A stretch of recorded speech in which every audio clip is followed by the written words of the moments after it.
Good evening. Assalamu alaikum. আমি Mehdi Zaman. আমি Treasurer Eastern Bank.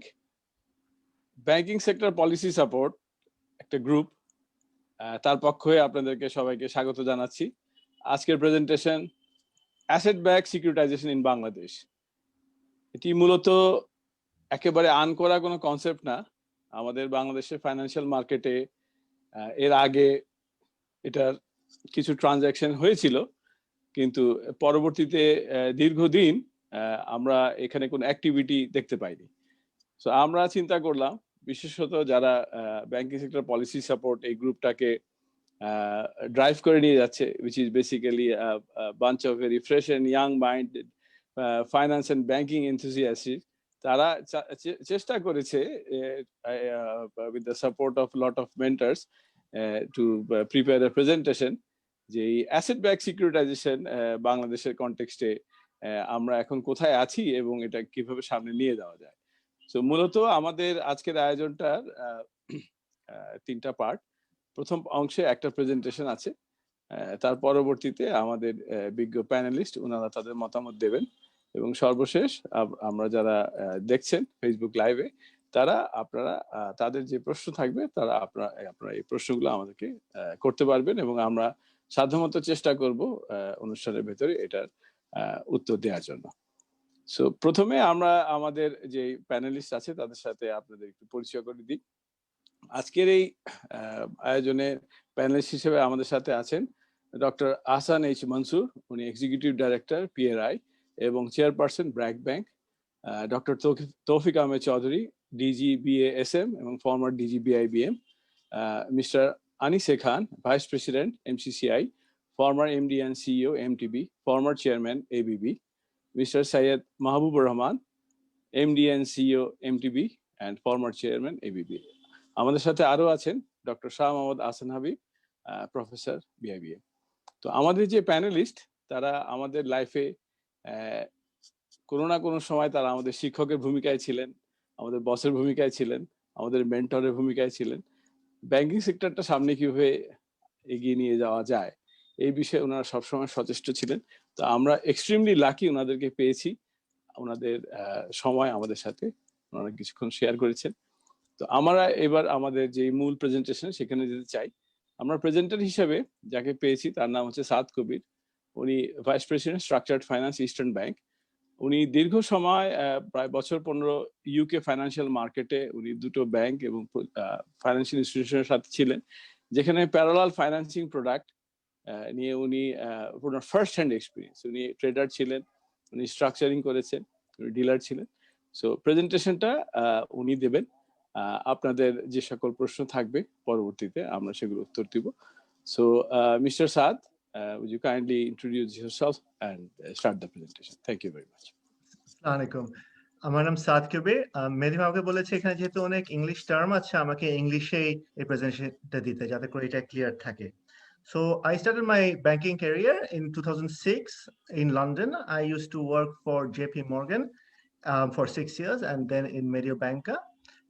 I came back to Bangladesh this year and I joined Eastern Bank. I have worked a lot of time in interest rates and in securitization and in associated such products, bonds and associated products. So we're trying to do these things in Eastern Bank and in Bangladesh. So today I'm going to explain how we can use securitization to improve the such a housing market in Bangladesh. Okay, so let me start the presentation. Can we see it? Your screen sharing. Can everyone see the screen, the presentation? Yes, we can. Oh, okay. So we're going to start from the paper that Bangladesh Bank wrote in December 2007, in which they tried to start the securitization market. But we know that it didn't quite work out. So we'll explain why it didn't work out and what, if we do now, it will hopefully work. So this is what we're going to focus on. Mehdi bhai already introduced the panelists. They're very important members in the banking sector in this industry. So I will move on from that. This is the working team. Mehdi bhai is leading it. There's also Sham Zaman bhai, myself, there's Joel bhai, and from Dhaka Bank, there is Sanjit Kumar Sarkar bhai, and Prime Bank, there is Kalim Ullah bhai. From MTB, there is Arnab Sarkar bhai, and from Bank Asia, there is Shobhan Roth and Abdullah Al Masood bhai. Thank you. So as explained, we are going to start from the Bangladesh Bank paper, explain the constraints, then we go why this securitization, what is the big opportunity here, what are the credit risks, what are the main risks, and how we can solve this problem in Bangladesh, and finally, how we can improve the credit rating and what are the changes we can bring in order to establish this market. So the Bangladesh Bank paper. So first of all, let us understand the background. Home loans are the most common products. It is used by bankers and individuals. It's very substantial in size. In Bangladesh, only banks and house building financial corporations and NBFIs are financing this, and they're doing so directly. But this creates a very long-term asset in their balance sheet. And currently in Bangladesh, there is no long-term liability, which means that these institutions are left with serious liquidity and market risks. And therefore, this market cannot grow because of these residual risks. So what did that paper, the 2007 paper said? What structure did it say? So originators are the banks, the NBFIs who gave the loans to the individual borrowers. Then there are something called special purpose vehicles. These are just basically middlemen between the bank and the investors who will buy these securities. They're important because investors do not want to be exposed to the bank's credit, to the bank's defaulting. Thus, the SPV stands in the middle and takes away that risk. So the bank sells the loans to the SPV, and then the SPV sells these as separate bonds to the investors. Thus, the borrower can, when they pay the interest, they can pay to the SPV, and then it can go to the investors. So the bank can move out of this cycle, and their credit no longer affects the products. So there are many types of variations of this. For example, the bank can provide a credit enhancement to this SPV. This portfolio might be tranched for the investors. So tranching in this presentation, it does not refer to just partial executions. Across the world, it means that you do a super and subordination of the investors. This will be explained in the latter part of the presentation. This is very important to make the whole securitization work. Then the SPV has to be also rated by a credit rating agency, and we will also focus on that, why it's important. So what are the benefits?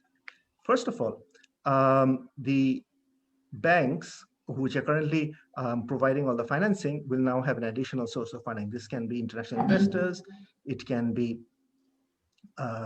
insurance companies.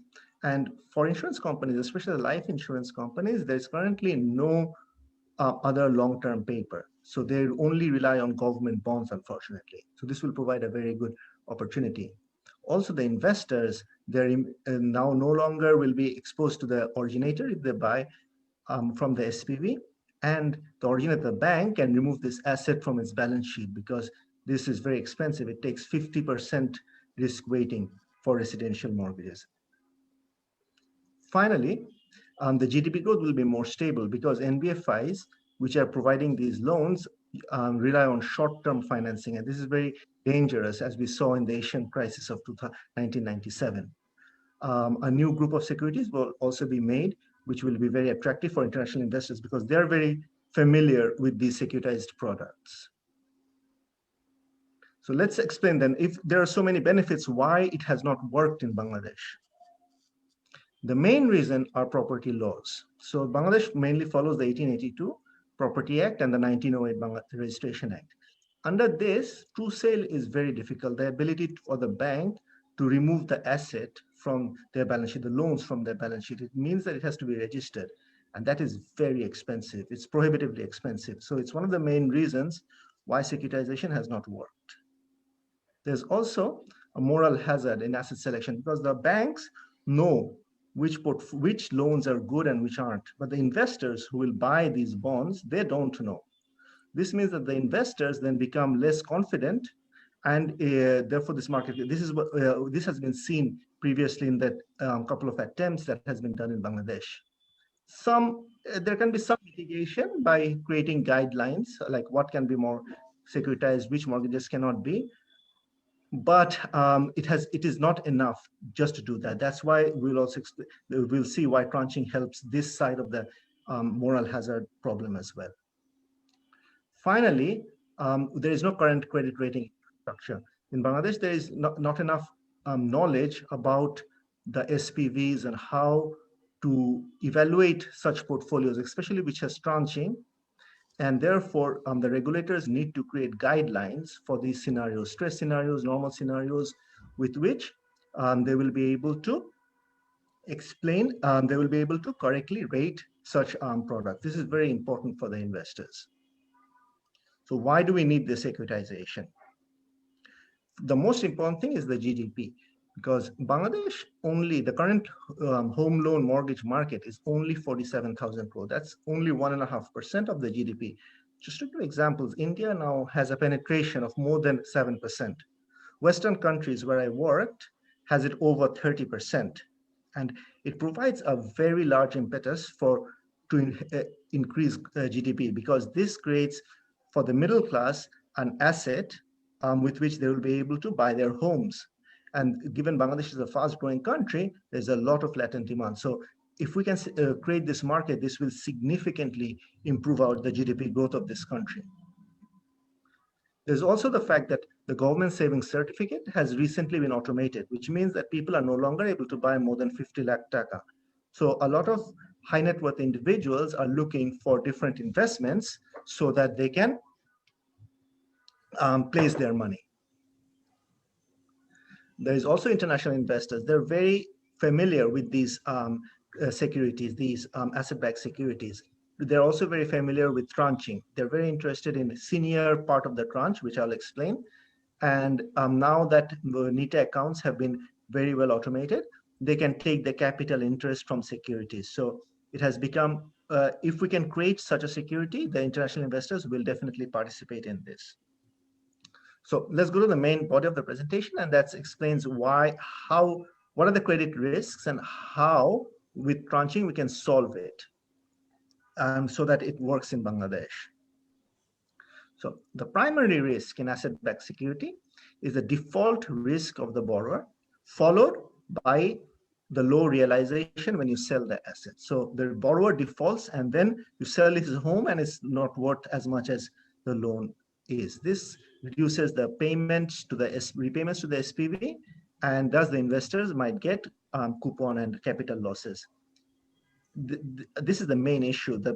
It can be mitigated to an extent by giving low loans compared to the value of the property. For example, in Bangladesh, 70%. But if you lower this even further, it will reduce the growth of the housing sector, because people will have to come up with 30%, 40% of the money, which is very difficult for the middle class.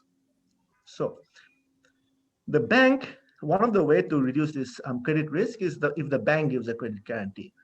But by doing so, the investors will be exposed to the bank's credit risk. And remember, these securities are very long, 10, 12 years, and we don't know whether the banks in 10, 12 years which is going to be good, which is not going to be good. And therefore, the volatility, the price of these securities, which are supposed to be very safe, becomes very volatile.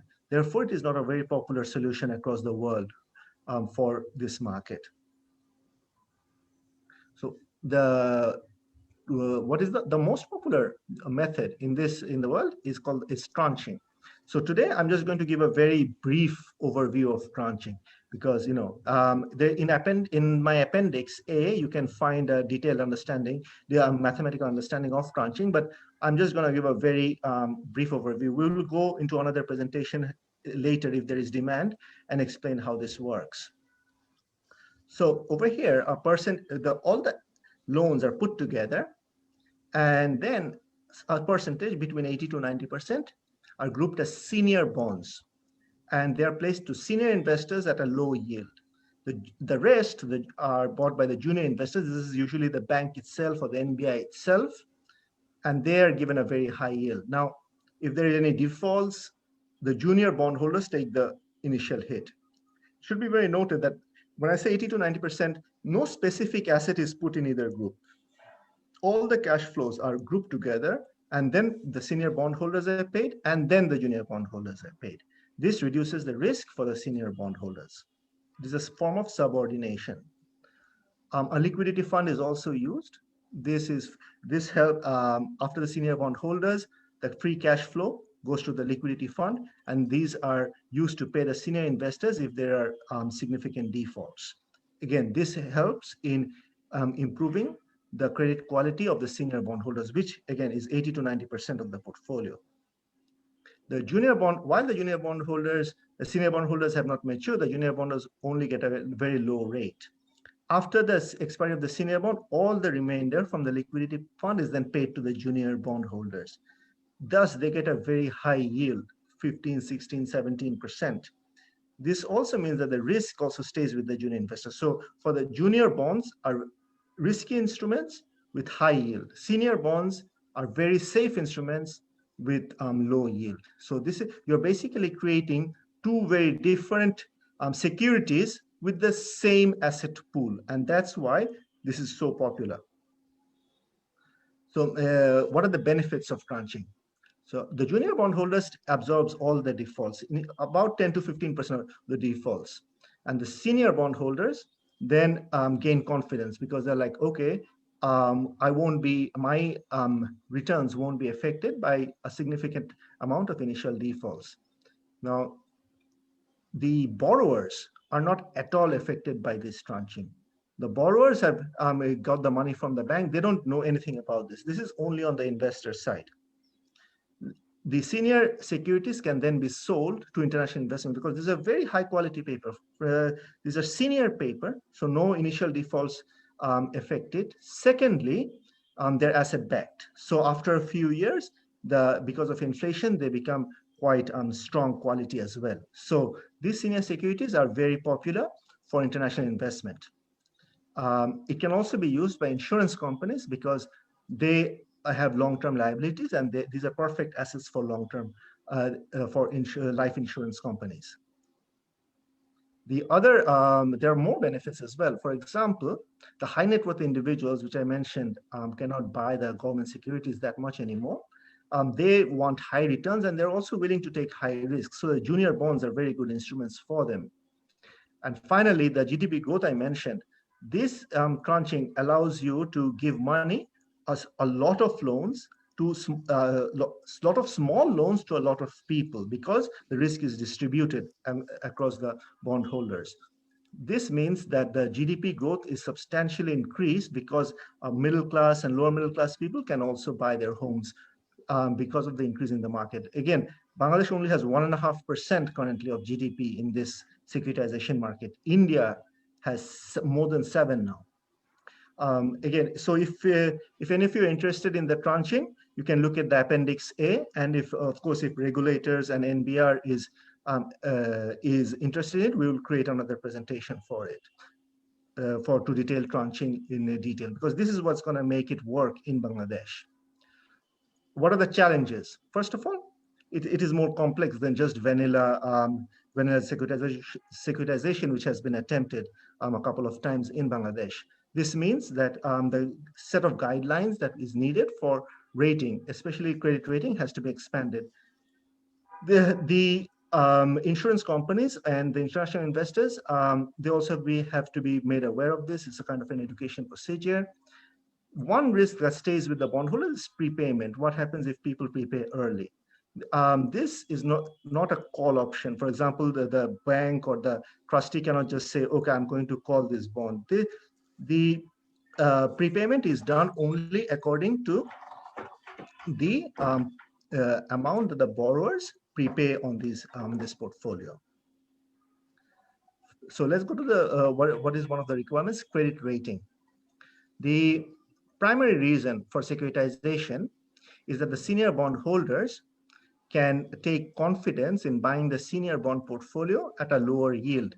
But to gain such a confidence, the investors will need an independent and robust credit rating for this senior framework. And this is usually AA rated. In order to develop this market, Bangladesh Bank has to set up a robust set of rules. I mean, I've worked closely with these rules and how to set this up. It requires creating scenarios for usual scenarios and stress scenarios and seeing how defaults and what the LGDs are. So this takes a few months. It's not a very long process, but it has to be done and set up so that the credit rating agencies can follow this. There are also laws that has to be addressed. I will not go through them all by one, but there's quite a few laws and a few specific things have to be addressed in each of them. The main one is that I mentioned earlier, the immovable asset, but there are quite a few that we can follow up in the future. So finally, we'll go to the recommendations. With the credit rating models, the guidelines and tranching, they have to be improved and made available to the senior investors so that the low-income groups can get credit as well. This again, as I said, is a matter of months. It's not a very long process. We need proper tax exemption so that there's no double taxation, capital taxation, so that the whole thing about the SPV from which the people can gain the confidence does not become a tax problem. So banks can provide the structuring and investor base for this process. The regulators and NBR, they're necessary for the changes in laws and taxes. If we work together and we help with the development of the credit rating guidelines, we can really create a thriving securities market in Bangladesh, because there's a potential for this is huge. We only have 47,000 crore now, which is 1.5%. India has more than 7%. And this will significantly increase GDP growth. So that was about it. Thank you to all. I'll pass it back to Mehdi Bhai. Thank you. Thank you very much, Saad, for your presentation. তো আমাদের মূল প্রেজেন্টেশনে অনেক technical জিনিস এসেছে। তো এটাকে যদি আমরা একটু সামারাইজ করি, যে আমরা ব্যাংকগুলো আমাদের এবং এনবিএফআই আমাদের যে অ্যাসেট আছে সেটার বিষয়ে আমরা সবাই মোটামুটি লঙ্গার টার্ম অ্যাসেট যেটা থাকে সেটার বিষয়ে আমাদের সবারই ধারণা আছে। এবং একই সাথে আমরা এই যে মিসম্যাচটা রান করি, বিকজ সেই অ্যাসেটকে সাপোর্ট দেওয়ার মতো লম্বা সময় লায়াবিলিটি থাকে না। তো এই সমস্যাটা থেকে বের হওয়ার জন্য আসলে কোনো কার্যকর উদ্যোগ আমরা কখনোই নিতে পারি না। এবং আমাদের বেসিক্যালি যেহেতু প্রোডাক্ট নাই, সো আমরা এটা আমরা রেখে দেই ভবিষ্যতের হাতে, যে আমরা হয়তো এটাকে এটা আমরা অ্যাবজর্বেশনটা করতে পারবো of both interest rate risk.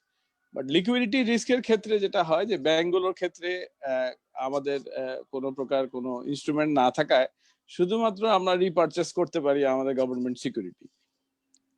On top of it যেটা হচ্ছে যে অ্যাজ দ্য ডে প্রগ্রেসেস আমরা মানে ইনভেস্টরদেরকে পাচ্ছি, রিটেল ইনভেস্টর, কর্পোরেট ইনভেস্টর, যারা চাচ্ছে ইনস্ট্রুমেন্ট আসুক বাজারে।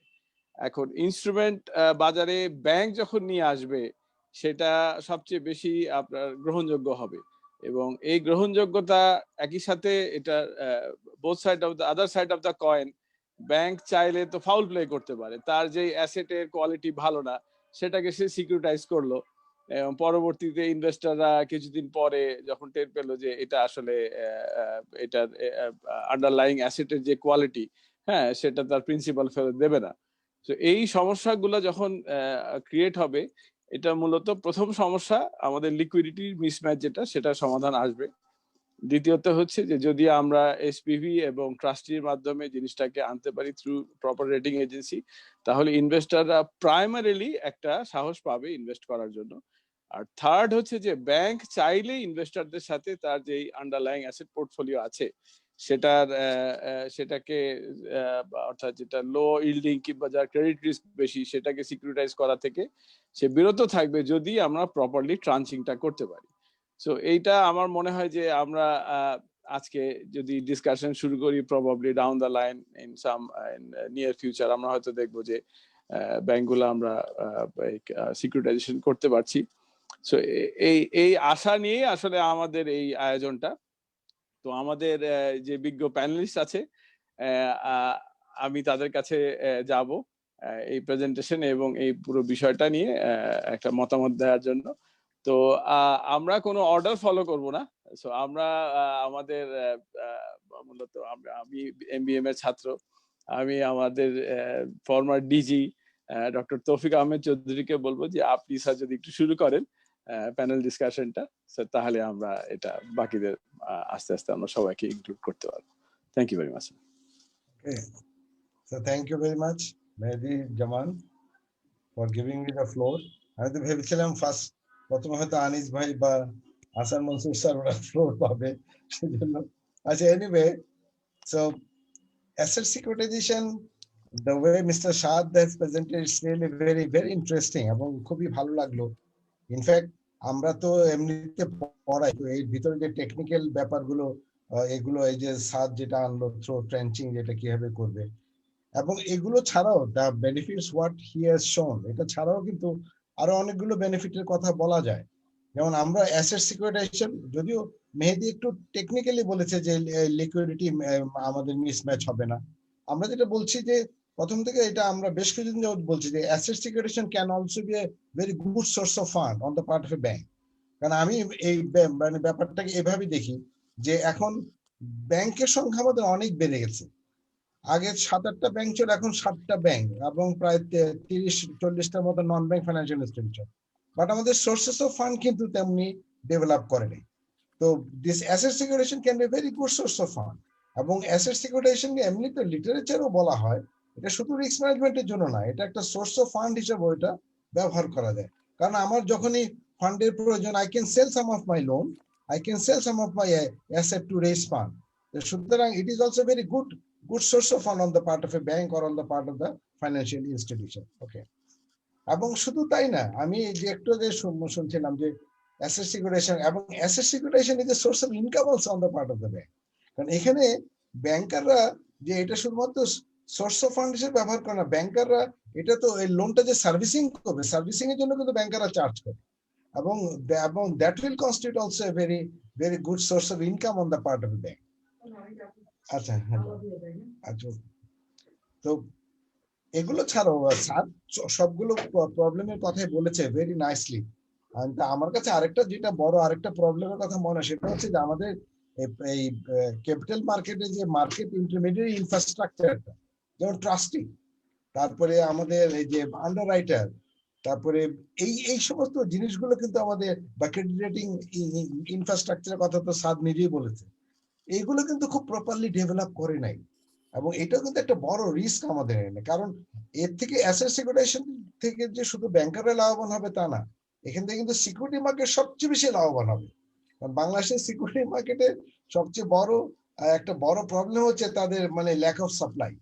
তো অ্যাসেট সিকিউরিটাইজেশনের মাধ্যমে very good scripts will be supplied in the market, এবং যার ফলে মার্কেট খুব ভালো স্ক্রিপ্ট পাবে, যেটা মেহেদি একটু আগে বলছিল that the bankers will be supplying it. সুতরাং ডেফিনেটলি সাধারণ ইনভেস্টরদের কাছে এর গ্রহণযোগ্যতা অনেক বেশি থাকে।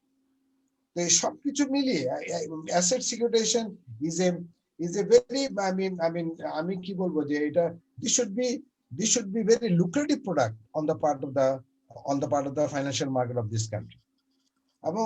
এবং মেহেদি জামান জানে, এবং সেটা রেফারেন্সও দিচ্ছিল, অ্যাসেট সিকিউরিটাইজেশন যে আমরা কখনো করিনি বাংলাদেশে তা না।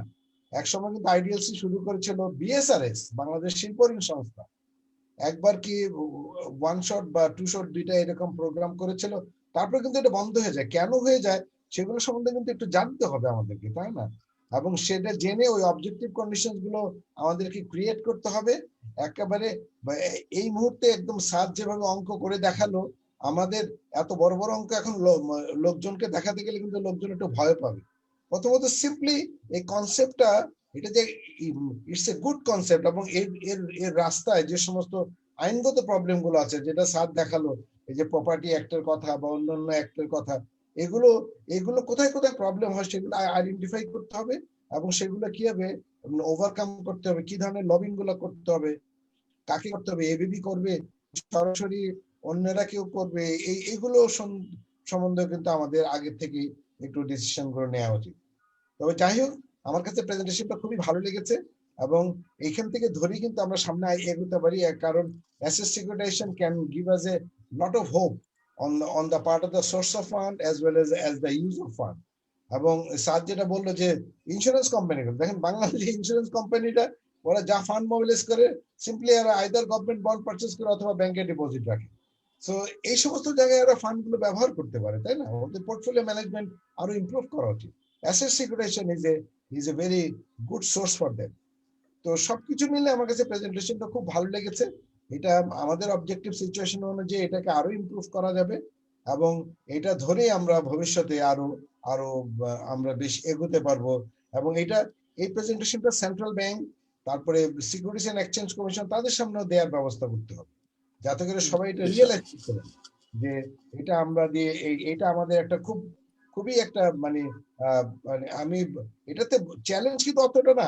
উন্নত বিশ্বে গ্লোবাল ফাইন্যান্সিয়াল ক্রাইসিসের বেলা এটা একটা চ্যালেঞ্জ ছিল, কারণ ওরা তো অনেক টায়ারে গিয়েছে, আমরা প্লেন ভ্যানিলাতে থাকি, তাই না, অ্যাসেট সিকিউরিটিজেশনের কন্টেক্সটে। সুতরাং সেক্ষেত্রে আমাদের খুব বেশি রিস্ক হওয়ার কথা না। ওকে, তো এটা অন্যান্য রেগুলেটরদের সামনে আমার মনে হয় প্রেজেন্টেশনটা দেওয়ার ব্যবস্থা করা যেতে পারে, তাহলে definitely this would be a very lucrative product for the whole financial sector of this country. So thank you very much Zaman, floor দেওয়ার জন্য। পরে অবশ্য দরকার হলে thank you sir, thank you very much for your valuable comments. আমরা এবার আমাদের অত্যন্ত বিজ্ঞ panelist doctor Ahsan H Mansur, উনাকে রিকোয়েস্ট করবো স্যার আপনি যদি আপনার থটস আমাদের সাথে শেয়ার করেন রিগার্ডিং টুডেস প্রেজেন্টেশন। প্রথমে আমি একটু ক্ষমা চেয়ে নিচ্ছি, কারণ আমি একটু বাইরে ছিলাম, আস্তে আস্তে দেরি হয়ে গেছে, so I missed much of the presentation. তারপরে বলবো যে আমি কুইকলি একটু দেখে নিলাম এবং আলোচনায় তৌফিক আহমেদ সাহেবটাও শুনলাম এবং ওনার বক্তব্যের সাথে আমিও একমত। আমি যেটা দেখি যে এটা তো কনসেপ্টটা তো নতুন কিছু নয়, এটা অনেকদিন ধরেই চালু আছে পশ্চিমা বিশ্বে, তো এটা অনেক লেভেলে চলে গেছে। যেটা উনি বললেন যে আমরা এখনো প্লেন ভ্যানিলা নিয়ে আছি বা চিন্তা করছি, আছি নেই, খুব একটা অ্যাসেট বেসড সিকিউরিটাইজেশন বাংলাদেশে ওটা হয়ই নেই বলতে গেলে। অন্যরা তো সেখানে মাল্টি স্টেজ সফিস্টিকেশনে চলে গেছে এবং সেটা কিছু রিস্কও চলে আসছে, যেটা আমরা দেখেছি গ্লোবাল ইকোনমিক ক্রাইসিসের একটা অন্যতম কারণ ছিল এই ধরনের অ্যাসেট বেসড সিকিউরিটিজ, যেটা ultimately asset valuationটা was not right, and that led to this global economic crisis that's আমেরিকাতে বিশেষ করে যেখান থেকে এটা শুরু হয়েছিল। তো এই রিস্কগুলো আছে, কিন্তু তার মানে এই নেই যে আমরা রিস্ক দেখে ভয় পাবো বা আমরা আমাদের যাত্রা শুরু করব না। জীবনে রিস্ক তো নিতেই হবে, রিস্ক না নিয়ে কোনো লাভ নেই। অনেকে বলেছিল যে বাংলাদেশ খুব ভালো আছে কারণ আমাদের এশিয়ান ক্রাইসিস আমাদের ইম্প্যাক্ট করে নাই, আমাদের গ্লোবাল ইকোনমিক ক্রাইসিস ইম্প্যাক্ট করে নাই। That's not important. Important thing is that Asian crisis কোরিয়াকে একেবারে নাস্তানাবুদ করে দিয়েছে, কিন্তু তারপরেও তো আবার কোরিয়া ঘুরে দাঁড়িয়ে গেছে। So we have to develop our economy, our financial sector, এবং এখানে রিস্ক আসবে বলেই যে আমরা এই জায়গায় যাব না সেটা নয়। আর সিম্পল অ্যাসেট বেসড সিকিউরিটিতে যদি ভ্যালুয়েশনটা ঠিক থাকে তাহলে তেমন কোনো রিস্ক হওয়া থাকার কথা নয়। আমি যেটা দেখি as a source of fund, আমি প্রথমে এটাকে এনকাউন্টার করেছিলাম as an Islamic source of fund, সুকুক ইস্যু করার ব্যাপারে। আমাদেরকে একবার, আমি তখন IMF এ ছিলাম, I was working on Sudan and the government was Islamic government and they wanted an asset-backed securitization mechanism, যেটার মাধ্যমে না তারা ওটা বলে নাই, তারা বলছে যে আমরা ইসলামিক ওয়েতে আমরা আমাদের ডেফিসিট ফাইন্যান্সিং করতে চাই। So we scratched our head and all that things, put to a mission together, and finally we came out with a good suggestion which was accepted by them. That was that, well, look, you have to be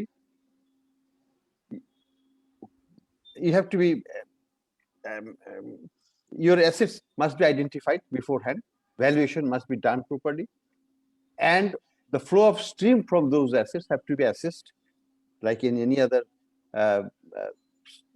assessment process, এবং তার ভিত্তিতে ওই কতখানি টাকা generate করা যাবে as a non-interest bearing, return based, backed by government owned securities, যেটার ভিত্তিতে ডেফিসিট ফাইন্যান্সিং তোমরা করতে পারবে। তো এই যে কনসেপ্টটা আসলো, এটা আমি টকিং অ্যাবাউট 15-20 ইয়ার্স ব্যাক, এটা কিন্তু ওয়াইডলি অ্যাকসেপ্ট হয়ে গেছে পরবর্তীতে, এবং এখানে কতগুলো বিল্ট ইন কন্ট্রোলও আছে, যেটাও আমরা হাইলাইট করেছিলাম যে দেখো তোমরা যেহেতু অ্যাসেট ব্যাক সিকিউরিটিজ ইস্যু করতে পারবা অনলি, তোমরা তো এমনি কাগজ দিয়ে টাকা নিতে পারবা না। তো সেই ক্ষেত্রে ইন্টারেস্ট তোমরা দিতে পারবা না, তোমাদের ইনকাম আর্নিং অ্যাসেট গুলোকে আইডেন্টিফাই করতে হবে, এবং ইউ ক্যানট গো ফিসক্যালি ওভারবোর্ড, অর্থাৎ ফিসক্যাল পলিসি তখন কিন্তু অটোমেটিক্যালি একটা রাষ্ট্রানা হয়ে যায়, তার যা সম্পদ আছে সেটাকে সিকিউরিটাইজ করার ভিত্তিতেই তখন তার ফিসক্যাল ম্যানেজমেন্ট করতে পারবে, তার বেশি যেতে পারবে না। It's a limitation, serious limitation for a government, but the important part was that they developed a good asset-backed securities market in that process. তো আমি প্রথম যখন বাংলাদেশে আসি 2008 সালে, এটা নিয়ে আমরা মিনিস্ট্রি অফ ফাইন্যান্সে আমরা আলাপ করেছিলাম যে কিভাবে আমরা অন্য ইনফ্রাস্ট্রাকচার ফাইন্যান্সিং অ্যাসেট-ব্যাকড সিকিউরিটিজ দিয়ে আমরা করতে পারি। তো অবভিয়াস ক্যান্ডিডেট তখন only major candidate was Jamuna bridge. So এটা নিয়ে কিন্তু বেশ স্টাডিও করা হলো এবং দেখা গেল যে Jamuna bridge can be securitized as an asset and the flow of income, because Jamuna Bridge কিন্তু pay off period শেষ হয়ে গেছে 13 বছর পরে, much ahead of the projected 20-25 year 20 থেকে 25 বছরের যে একটা pay off period ছিল তার অর্ধেক সময়ের মধ্যে এটা securitized হয়ে, মানে এটা paid off হয়ে গেছে। So all income is essentially, as far as the government is concerned, it's a fresh cash flow.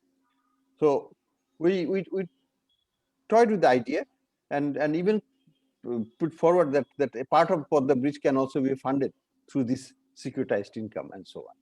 So, but anyway, government was somehow, আমাদের দেশে যেটা হয়, they are not very, they don't want to take new ideas. They're very conservative in their in the financial strategy and philosophies and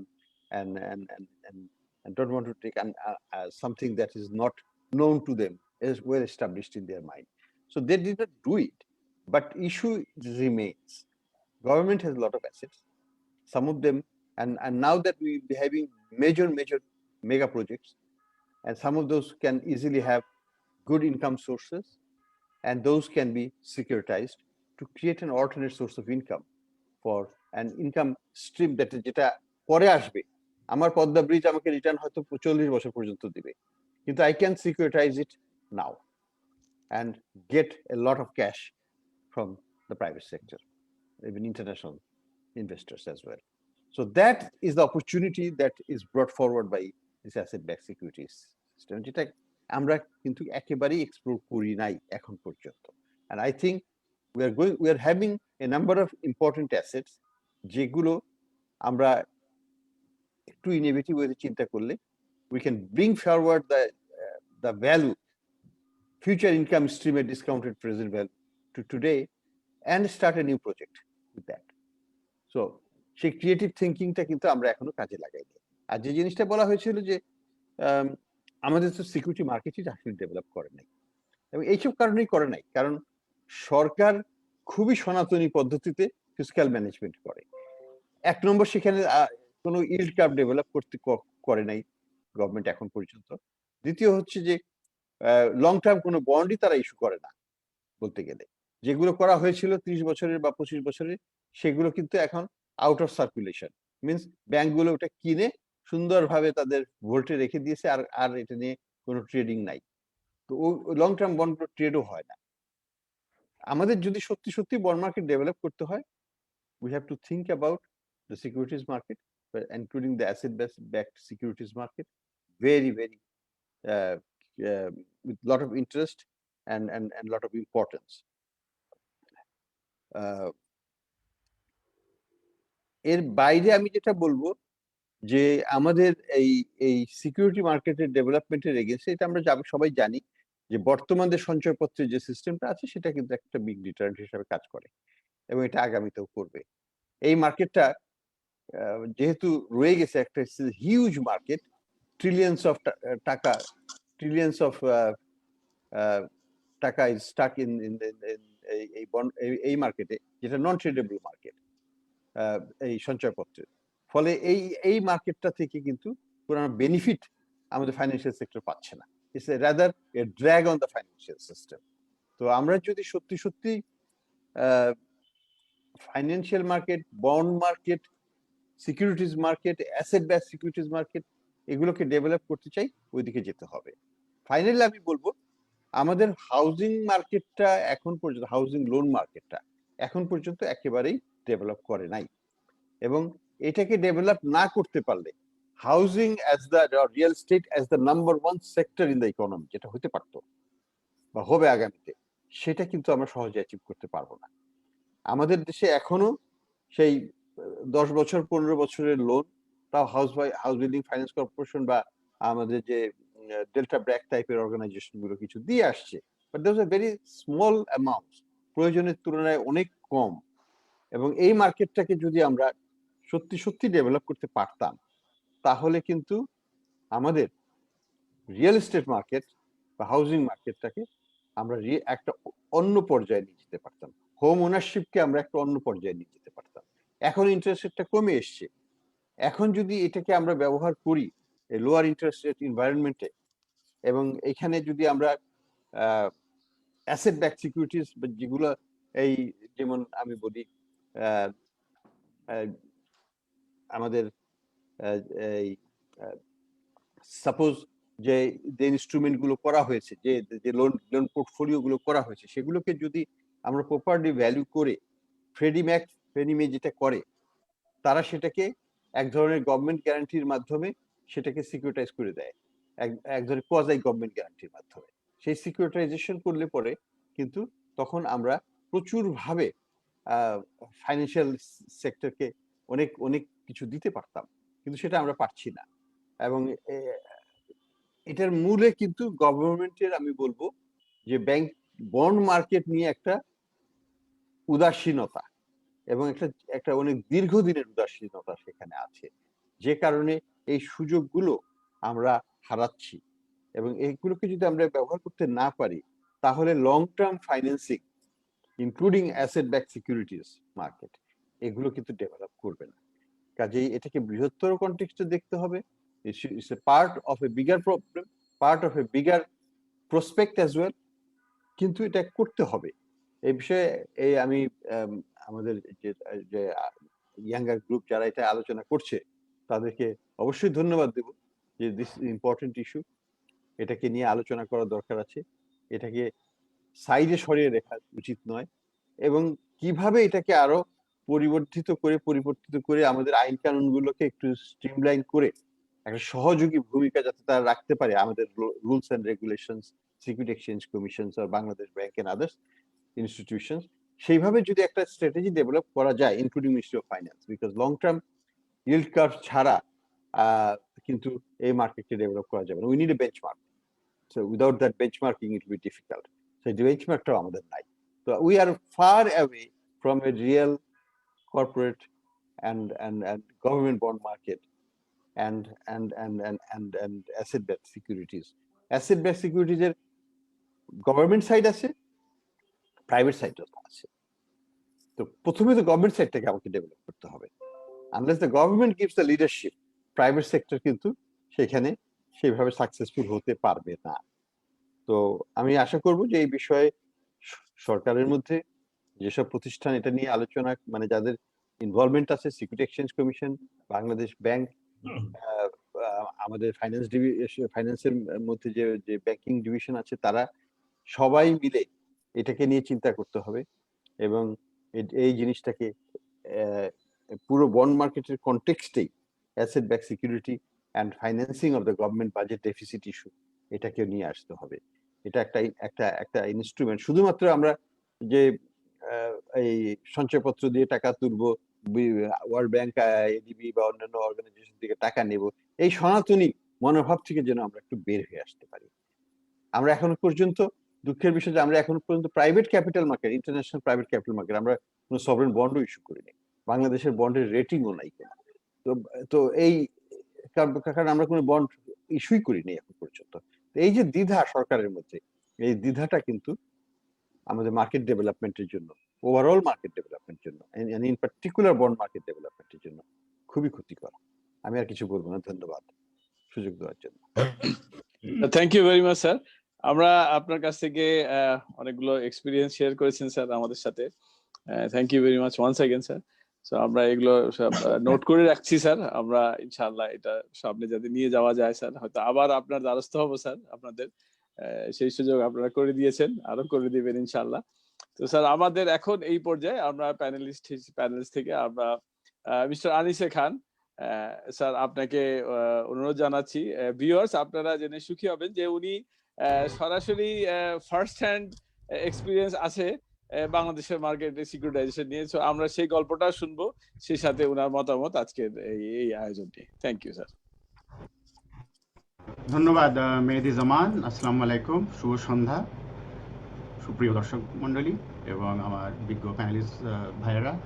already আমরা doctor Taufiq Ahmed Chowdhury এবং doctor Ahsan মনসুরের expert opinion পেলাম, খুব চমৎকার ওনারা বলেছেন। আমি কয়েকটা পয়েন্ট এখানে নোট করেছিলাম বলবো বলে, বাট ওনারা অলরেডি এগুলো বলেছেন, so I will not repeat them. So I will May reinforce 1 or 2 points যেগুলো ওনারা করেছেন।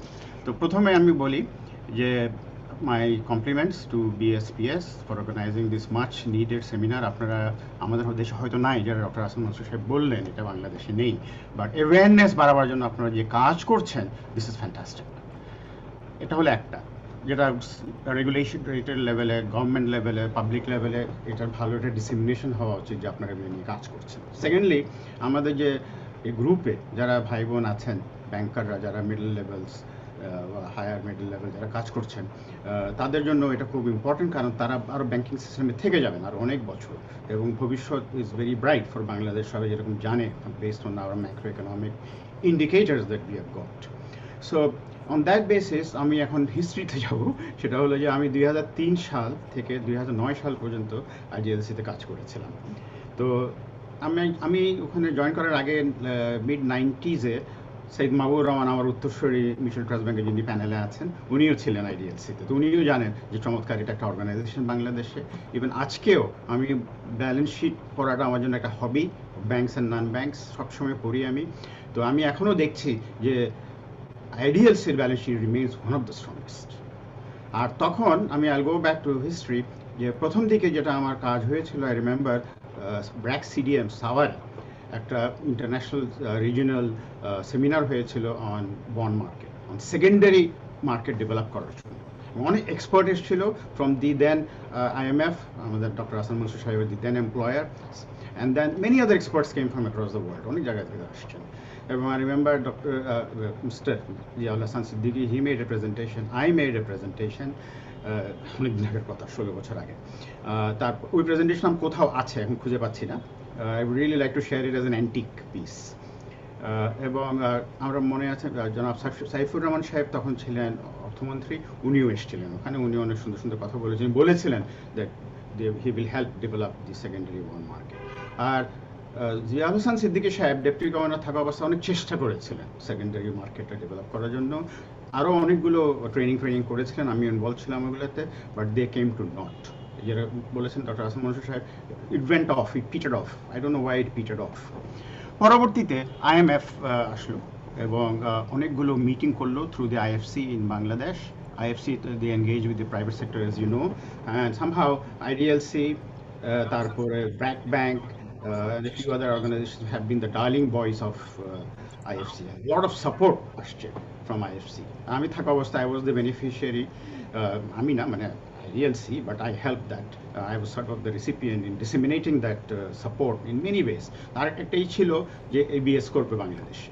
তো তারা আসলো, সেমিনার করলো, আমাদেরকে নিয়ে অনেক বসলো, and I remember a lady lawyer also came, great expert on ABS laws, এবং উনি এখানে বসছেন। পরে আমরা লয়ার্সদের ডেকেছি, লয়ারদের সঙ্গে আমরা বসেছি, অনেক আলাপ করেছি। তার ফলশ্রুতিতে eventually we were able to successfully launch the first ABS. It went through successfully. আরেকজনকে আপনারা ডাকতে পারতেন, আমিও চিন্তা করি না, আগে বলতাম যে আরিফ খান সাহেব, যে উনি এখন ডেপুটি ম্যানেজিং ডিরেক্টর, তখন উনি DGM ছিলেন আমার, পরবর্তীতে তো উনি DMD হলেন, তারপরে উনি জানেন যে SEC-তে গেলেন, BSEC, এখন উনি আমার ফেরত এসছেন, সুন্দরভাবে চালাচ্ছেন IDLC, very proud of him. So উনার অপিনিয়নও নিতে পারেন, because he had hands on experience in handling this of the days. আরেকজন ছিল Ziaul Haque Khan, who was the CFO, পরবর্তীতে DMD ছিল, বাট ও আপাতত এখানে নেই, কানাডাতে আছে, but he can join webinar Canada থেকে। He is expert also, he and Arif Khan were deeply involved. আরেকজন ছিল, আমি নাম বলছি ভবিষ্যতের জন্য, মিনহাজ জিয়া, যে সাবিন কোরো CEO ছিল এককালে, IDLC GM ছিল, হি ওয়াজ ইনভলভড। আরেকজন আছেন ইয়েতে আপনার ইউনাইটেড ফাইন্যান্স লিমিটেড, ডানকান গ্রুপের Syed Ehsan Kader, he was also very involved. So all this are experts, যাদের সম্বন্ধে কেউ জানে না, কিন্তু আমি আপনাদের বলছি তাদের হ্যান্ডস অন এক্সপিরিয়েন্স আছে এবং তাদেরকে ইনভলভ করা উচিত ভবিষ্যতে, এটাই আমি মনে করি। সো এখানে যেটা বলা হচ্ছে যে সাদ কবির, আপনাকে অনেক কমপ্লিমেন্টস, অনেক চমৎকার প্রেজেন্টেশন দিয়েছেন, কারণ প্রেজেন্টেশন তো is actually being watched by lot of younger people যাদের কোনো নলেজ নাই অ্যাবাউট এবিএস। আমি অ্যাকচুয়ালি একটা প্রেজেন্টেশন এনেছিলাম, হয়তো আমি আজকে তেমন দেখাবো না, আপনার প্রেজেন্টেশন অনেক সুন্দর আছে, আমার অনেকগুলো পয়েন্টস ছিল, বাট মোর একটা basic level thinking of the অডিয়েন্সের কথা চিন্তা করে আমি ওই প্রেজেন্টেশনে এনেছিলাম, বাট এখন যে পয়েন্টসগুলো এসছে ওগুলো নিয়েই আমি কথা বলছি। So next point, what is the market for ABS? Bangladesh is going towards a MIC, middle income country, এবং $2,000 about হচ্ছে আমাদের পার ক্যাপিটা ইনকাম। আমরা তখন 16 বছর আগে হয়তো $500-700 ছিল, এবং ঠিক খেয়াল নেই কত ছিল, কোনো একটা এই ধরনের একটা ফিগার ছিল। তো as a whole Bangladeshi people have become richer. আর আমরা আরও স্ট্যাটিস্টিক্স দেখি মিডিয়াতে যে বাংলাদেশের নাম্বার অফ কোটিপতিস অনেক বেড়ে গেছে। বাংলাদেশি পিপল অলসো আর গুড সেভার্স, আমি মনে করি তারা ওয়েস্ট করে না টাকা পয়সা, prudent savers in the absence of any other saving instruments. They save in banks and up to 50 lakhs with সঞ্চয়পত্র, আর তো কিছু নেই। এবং কিছু MLM গ্রুপে ইয়েতে কোম্পানি থাকে, ওগুলোর মধ্যে টাকা পয়সা জমা করে তো ওরা তো অনেকে লুজ করেছে টাকা। It's very sad that another part of the financial sector, many people have lost a lot of money due to failures by those organizations, mostly because of avarice and greed of the promoters or the senior people there. So that's another story. So these people need an investment vehicle. Bangladesh has no derivatives. Bangladesh is developing in every possible way, but as far as the treasury market is concerned, as far as the bond market is concerned, as far as the securities market is concerned, there is no product. এখন আমি retired, I did not work in government. যারা গভর্নমেন্টে কাজ করে তারা একটা pension পায়। আমার mother in law is 85, আমার ফাদার ইন ল মারা গেছেন, উনি গভর্নমেন্টে ছিলেন প্রথম জীবনে, আমার মাদার ইন ল এখনও পেনশন পায়। I have retired 1st December last year from MTB. Zero আমার কোনো pension. I have to depend on myself and on investments made on hard-earned savings from banks, which this year because of the Noichoi has dropped drastically, and my income has also dropped, and it continues to be taxed very highly. So আমাদের মতো লোক, which is a very large segment, people have a larger life expectancy, বলছে 73-74 বাংলাদেশে এখন বাঁচে। তো যদি বাঁচে longer, they will need more money for food and shelter and also for medical expenses. তো আমরা এগুলো generate করবো কি করে? That is the reason for products like this. সেই জন্য যেটা এবার আসি home লোনসে, I was a witness to the home loan success in ideals, how successful it was. I could see the default rate was not even 1%, much less than that. Delta BRAC housing consistently AAA rating পেয়ে আসছে বছরের পর বছর। NPL is at this lowest for any organization and any financial institution in Bangladesh. So easily Dr. Ahsan H বলেছেন, Dr. Toufic বলেছেন, this entire portfolio now 40%, 50% of the existing portfolio can be securitized and refinance the whole market. তো যেটা doctor Ahsan Mansur একটু আগে বললেন যে আমরা যদি এটা হোম লোন আমরা দেশের মধ্যে আরো সুন্দরভাবে প্রপাগেট করতে পারি, এটা তো ডমিনো এফেক্ট হবে, বা কি বলে মাল্টিপ্লায়ার এফেক্ট হবে। তাহলে রিয়েল এস্টেট এজেন্সি কোম্পানিগুলো ভালো করবে, যারা মেসন্স আছে, কার্পেন্টার্স আছে, প্লাম্বার্স আছে, পেইন্টার্স আছে, তাদেরও একটা এমপ্লয়মেন্ট হবে।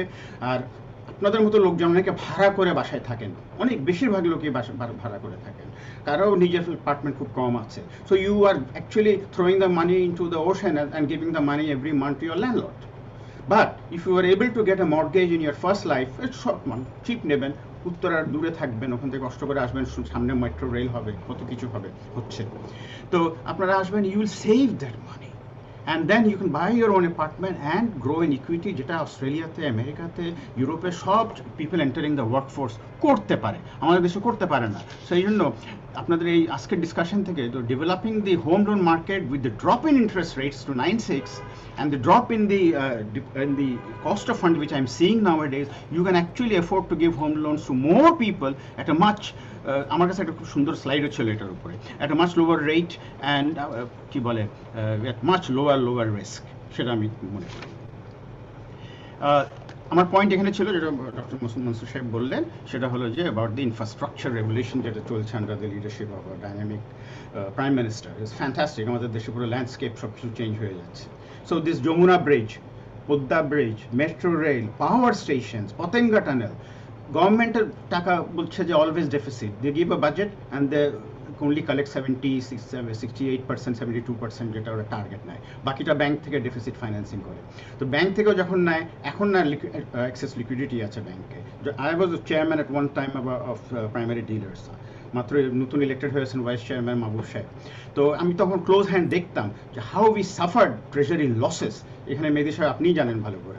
So how we suffered for treasury losses due to buying or devolvement of these treasury bills onto banks because of government's heavy borrowings because of deficit in the revenue collection. So these projects infrastructure government easily একটা বললাম আমি home লোনসটা করা যায় small step, অন্য কিছু আমি details এখন গেলাম না, এটা হচ্ছে প্রাইভেট সেক্টরে।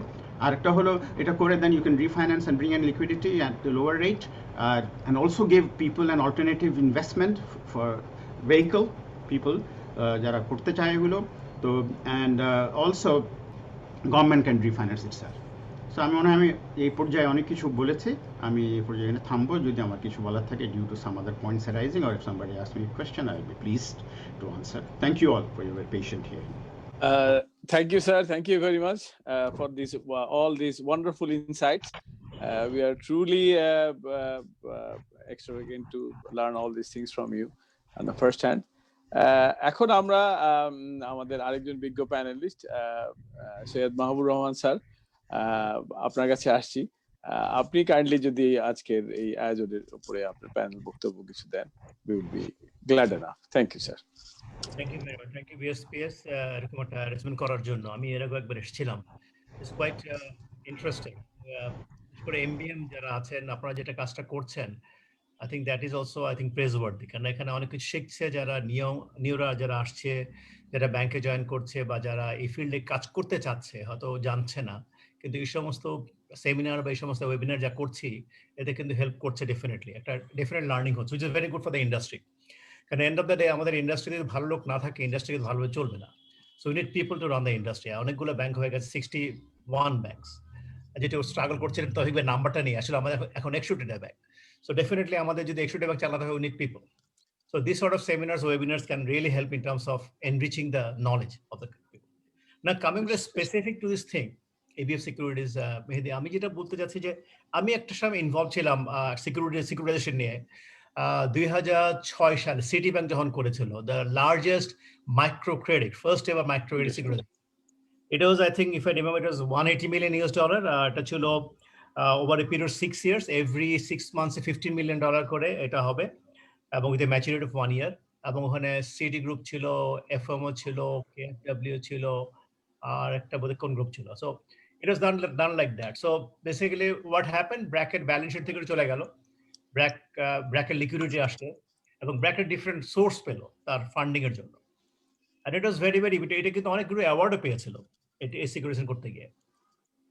বাট আমরা আসলে এটা কিন্তু ভেরি ইম্পর্টেন্ট, এবং আমরা যখন দেখি যে সিকিউরিটাইজেশন আমাদের জন্য কিভাবে হেল্প করতে পারে ইন টার্মস অফ লিকুইডিটি, এটা অলরেডি আমাদের দেখিয়েছে Saad Kabir, very fantastic presentation, I must say that.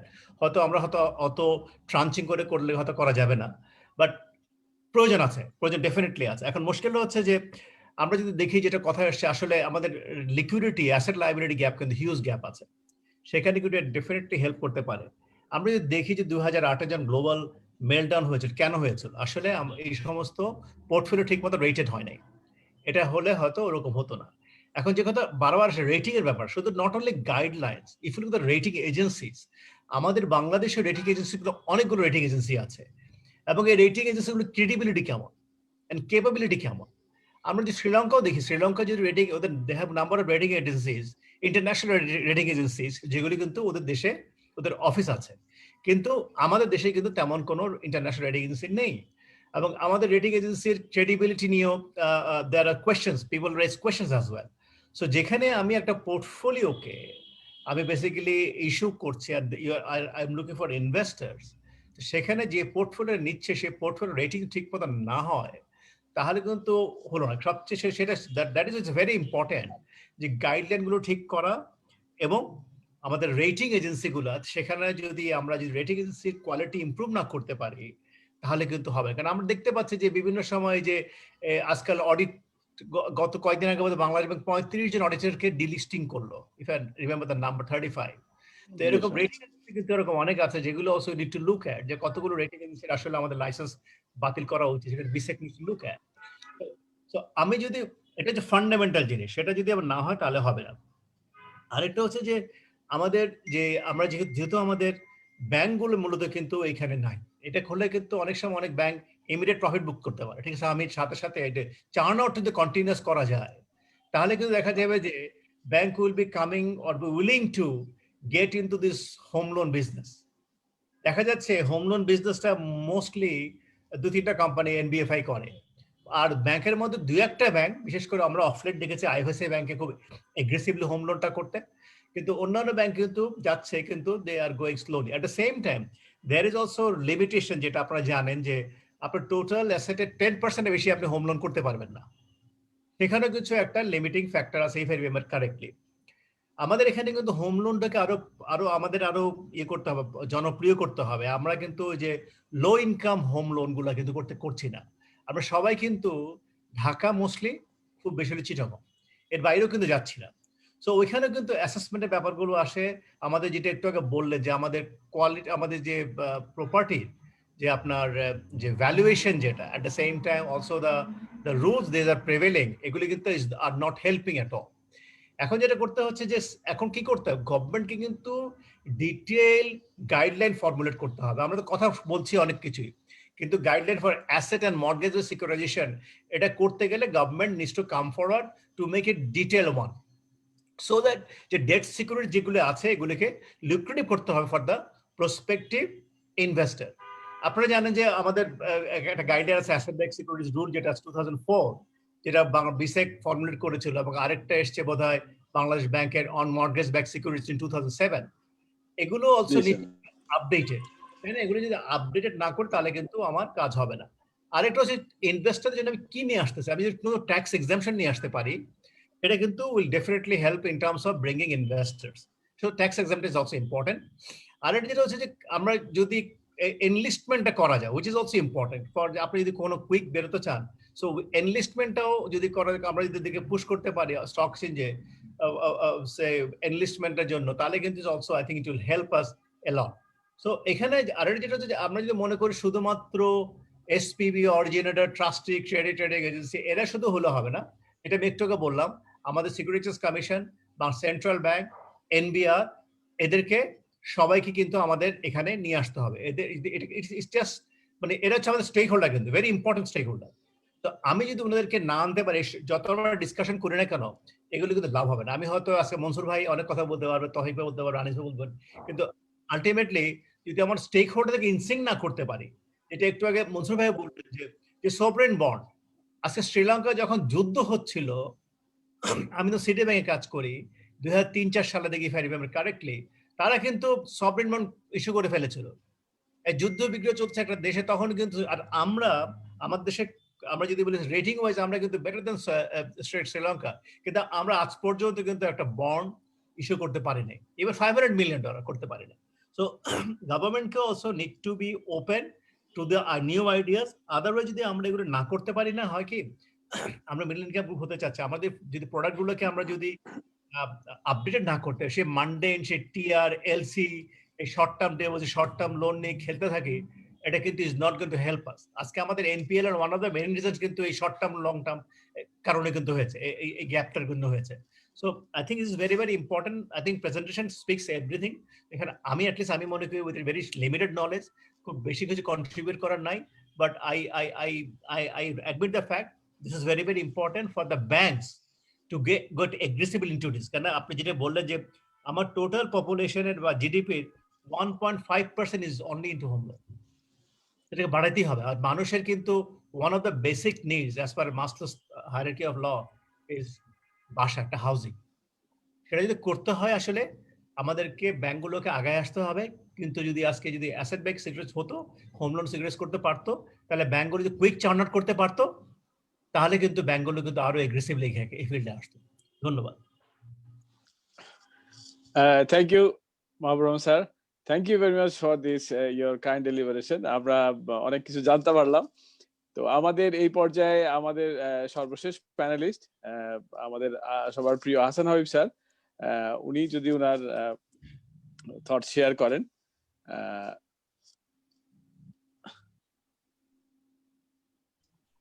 Sir কি আছেন আজকে, জয়েন করতে পেরেছেন? ডিসকানেক্টেড দেখাচ্ছে। আচ্ছা, তাহলে সেক্ষেত্রে আমরা অডিয়েন্সের যদি প্রশ্ন থাকে আমরা এটা নিয়ে আলোচনা করতে পারি।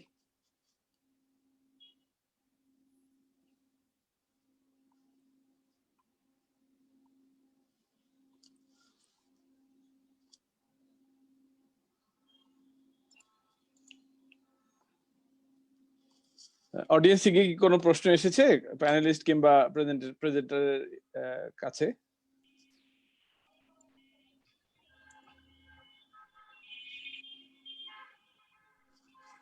অনেকে অনেক ধরনের ভাই কমেন্ট করেছেন আমাদের ইসে, মানে অনেক সাজেশন দিচ্ছেন অনেক বিষয়ে। এখন সেগুলো কি এই স্বল্প সময় প্রশ্ন আকারে আনা যাবে?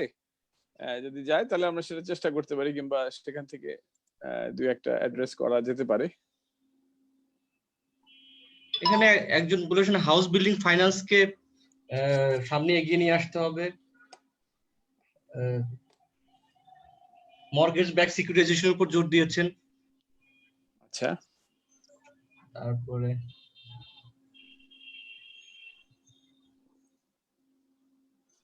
মনসুর স্যারকে সবাই খুব, মনসুর স্যার, তৌফিক স্যার সবার ডিসকাশনে থ্যাঙ্ক জানাচ্ছেন।